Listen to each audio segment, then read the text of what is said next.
Okay, y'all, the mule has quit running, and it's been doing pretty good. This Kawasaki Mule is not my favorite piece of equipment. Now, don't get me wrong, it's my favorite as far as the usefulness of it. It's one of these side by sides is very useful. This thing, my father-in-law bought it new, and I'll be honest, it never has been really what I would call dependable.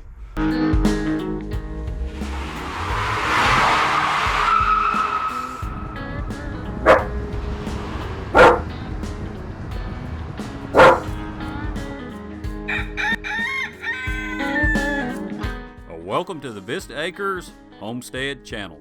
But we're gonna it's quit. I did get it to fire, and I said it's something to do. I think it's flooded, I'm not sure, but I'm gonna try to figure it out.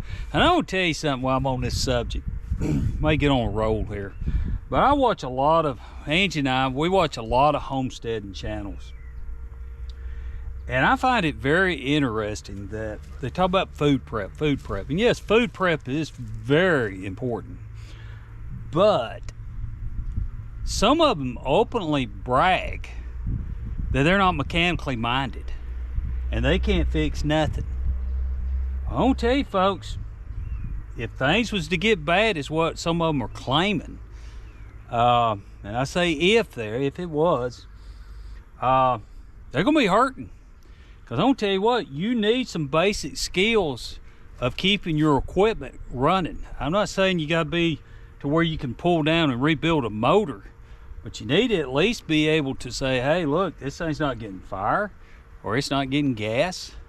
And if it's not getting fire, it's probably the plugs, coil, could be them two things. In worst case, it could be in the valves. And that's another whole deal. Fortunately, I call my son when it gets into that. I could fix it, don't get me wrong. I mean, I fixed that, that lawnmower. That's what was wrong with it if you look at the channel. But y'all, you better know some basic mechanical skills. I've got the John Deere, I've got the Cub Cadet, both of them diesel tractors. But my mechanical skills is that Massey Ferguson. I can work on it if all goes crazy. So that's my go-to. This was not on my plans to do on a video on it. I did not plan on at all having to do this on video. Angie loads this thing down to the gills, as they say. I probably should have just got the tractor and pulled it somewhere else. Hope to get it running. Hope. What she needs 2 hammers for on here. She's got 2 hammers. She's got all this caulk. I don't know what else she's got. She's got a rat poison thing. A hoe, a saw, crowbar.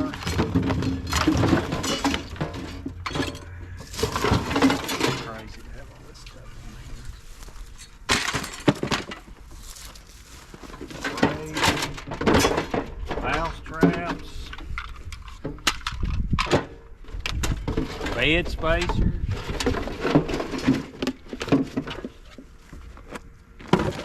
kinds of stuff.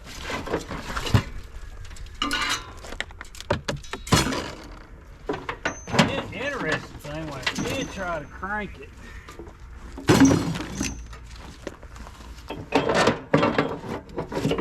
Try to crank it. It did hit, and I did get it cranked with the choke. It's kind of making me suspicious that it could be a fuel problem. I don't know. Could be a fuel problem.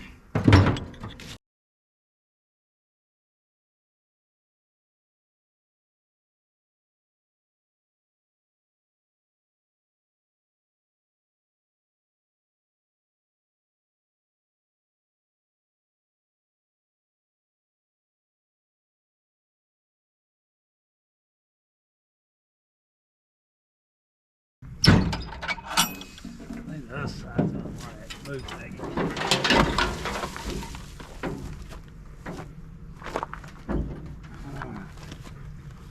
First thing I am going to do is pull the plugs. I hope I got the right plug size for it. Okay, Maggie, now we're back. We got some spark plug sockets. It is that one, so we will pull a plug here and see what we got going on. That's your first thing to do.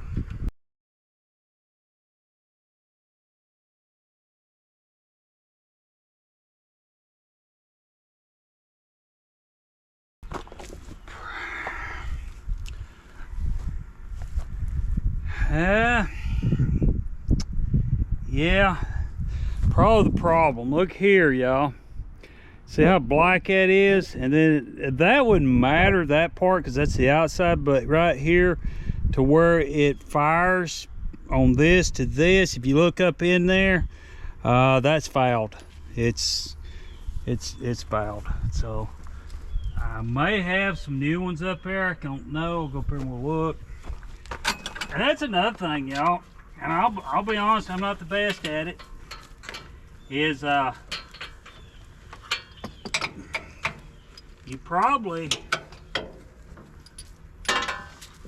want to be able to know how to clean a fouled plug.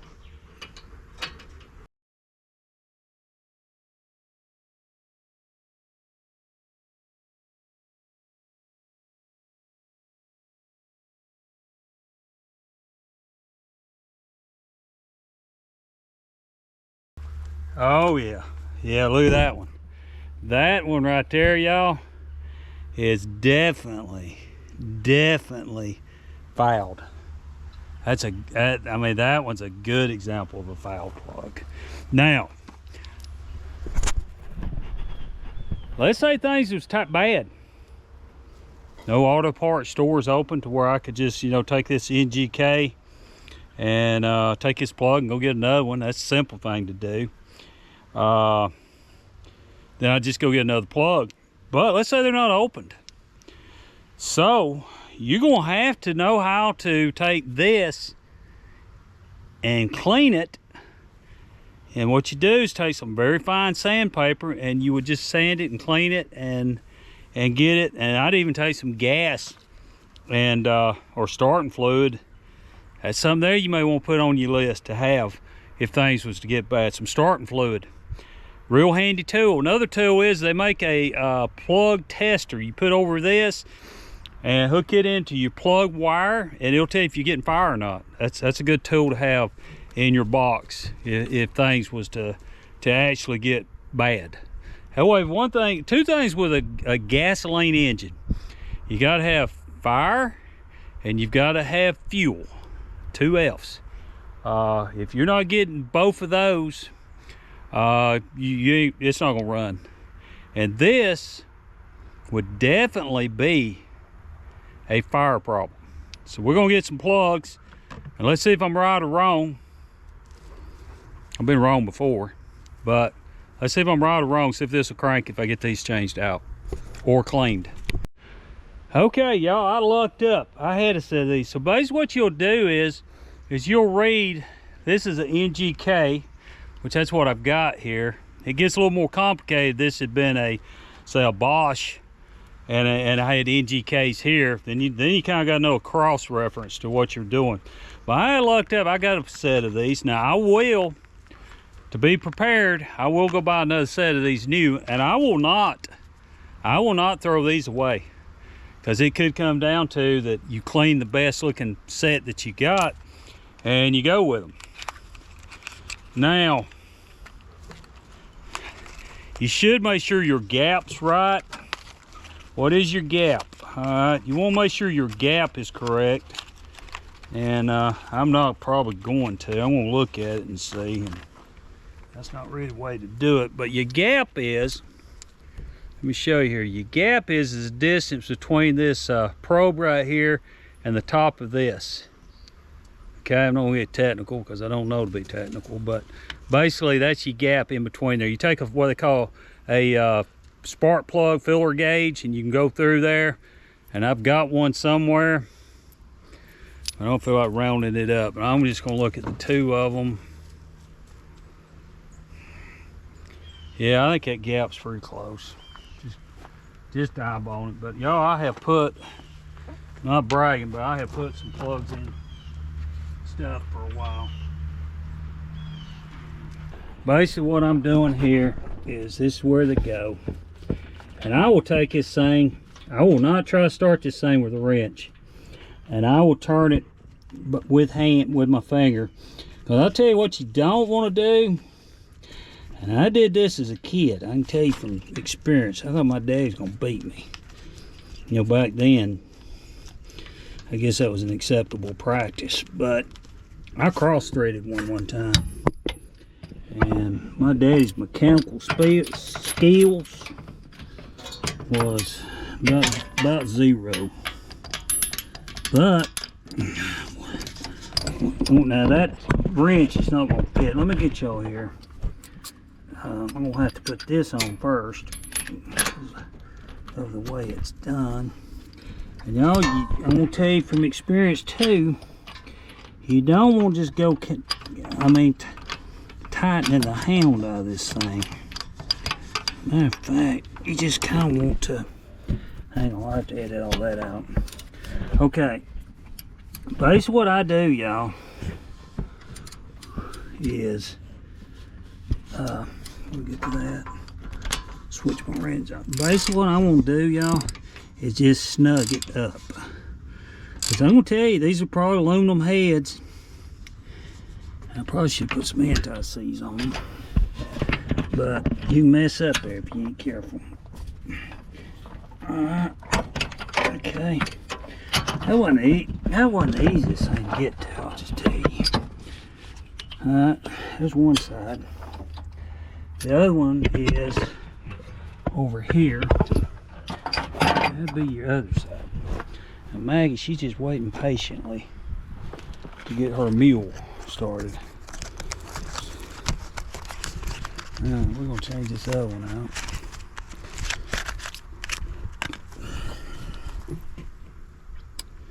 Yeah, I don't know, I ain't too crazy about that gap, but we'll try it and see. I don't want to spend 20, I don't know about y'all, but I probably end up spending 20 minutes looking for a spark plug gauge. And I might not find it then. Okay. I say when I do these, y'all, and I like that ratchet. See, you got this size, and that size, all in one ratchet. I bought that at Lowe's, y'all. As I always say about Lowe's, you never catch me saying anything bad about Lowe's. They was good to me and a good place to work. Alright. Okay, snugged it up. Don't want to over tighten it. Now one day you may have to take it out again. Okay, we're gonna put that on there. Okay, Maggie. Let's see if we fixed it. Hope. And I got this underneath here. I need to get it out. Okay. Alright, Miss Maggie. Yeah. I'll put those back in the box. Alright.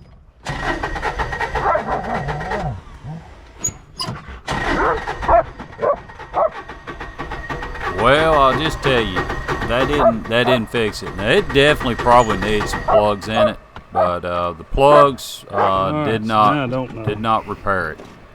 Okay, y'all, that didn't work. So now I'm gonna pull a plug. I'm gonna pull the easiest one. If this thing was getting too much, if it was getting too much fuel, this plug would be just saturated in fuel. Might even be a little bit black. So this tells me we got it now. But those plugs was bad. They need change. But this time we've got a fuel problem. And we've had fuel problems with this thing before. We've actually had to change pumps out.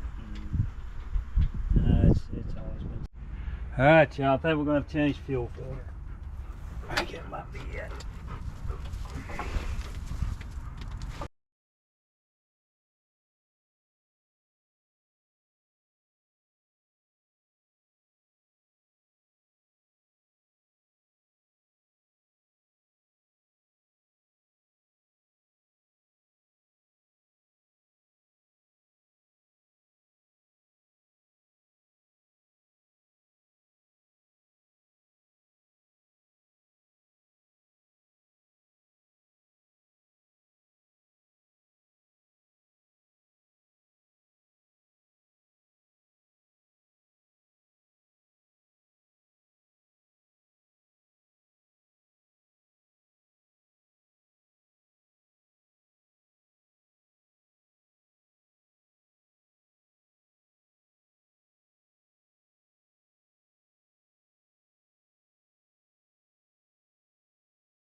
Okay, y'all, let me show you something here.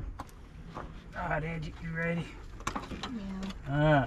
We know it's the fuel pump. That's something I can't fix, y'all, right now. I'll have to order a fuel pump, but yeah, this ain't the first one we went through. Another thing you always want on a channel is a starting fluid on a farm. All right, Angie, hit it and see if it'll fire. Okay, did you hear it, y'all? It fired. Hit it again, Angie.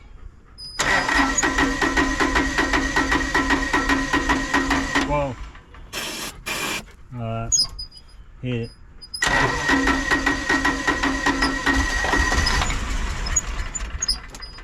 Alright, see? It ain't getting fuel. And the reason it ain't getting fuel is the fuel pump has went out again on it. Fourth one. Yeah, it's about the fourth one on this thing. We ordered a $180 one from the Kawasaki, and it didn't last even long as the cheap Chinese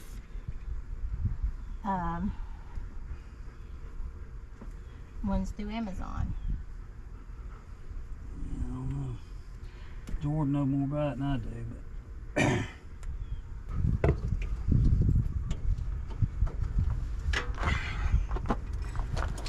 alright, y'all, that's what's the problem. That's definitely what the problem is. And it's like Angie said, this ain't the first one of these that we have had to purchase. I don't have to go back up there. Okay. Okay, y'all. So we're gonna have to get the tractor and tow it up to the house. And we'll have to order one of these. It's got fuel in it. It just ain't getting no fuel up there. And I don't think it had a fuse or anything on it.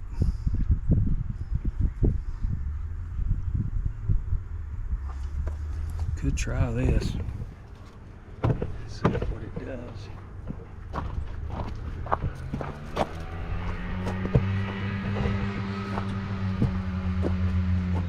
Could try this and see what happens. Oh, man. That should be the hot. Maggie, stop. Maggie, stop. Oh,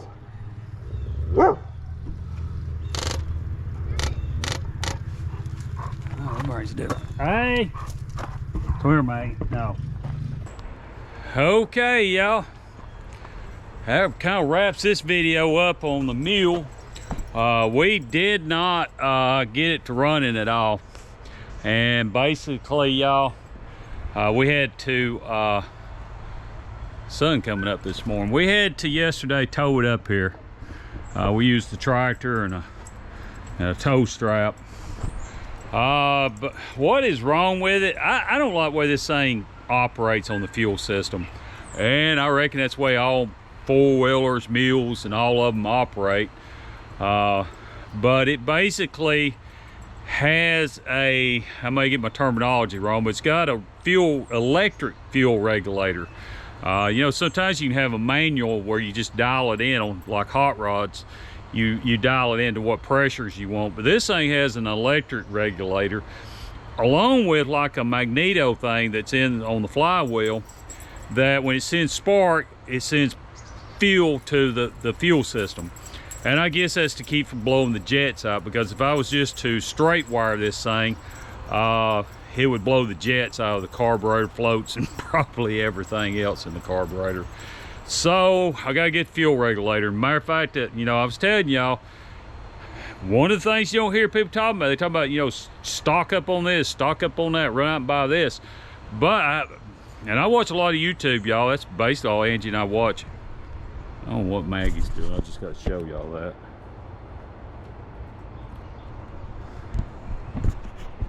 She had that look. She gets that look. It's something about to go. Something is about to happen. But back to the mule. And it's got a magneto that sends the fuel as a fire, and that's how it runs. So I'm pretty sure it's, I'm gonna check the magneto, make sure there's a wire there. I looked on YouTube, they said there's a wire that could be. Then we're gonna, before I order the regulator, and this is another thing on the Homestead that you really need to know how to use. And I'll be honest, I'm not the best at it. A lot of times I just rely on our son Jordan to help me out with it. But you need to know how to read a meter, because a meter is really handy to whether you're getting power or you're not getting power. And I use a meter a lot on vehicles and housing, which I probably don't use as much on housing and stuff as I should. But yeah, I definitely believe in using a meter. So I'll check the regulator. I'll check it. I don't know what it's called. It's like a magneto thing, like sends a pulse to the pump. So that pump, you can turn a switch on, it don't pump. It don't go to pump until you start turning the motor over. But y'all, that kind of wraps this one up. And again, y'all, I can't stress enough, when it comes to preparation and being prepared, make sure you got your mechanical stuff ready also, because that's all part of prepping, is making sure this mechanical stuff is covered and you know how to repair the basics. I'm not talking about overhauls, but repairing the basics. And again, y'all, we appreciate you watching. If you hadn't subscribed, please subscribe. Hit that like button. We really appreciate that. That helps move the videos. And hey, maybe one day we'll make a little bit to feed the chickens. And y'all, again, thank you for watching.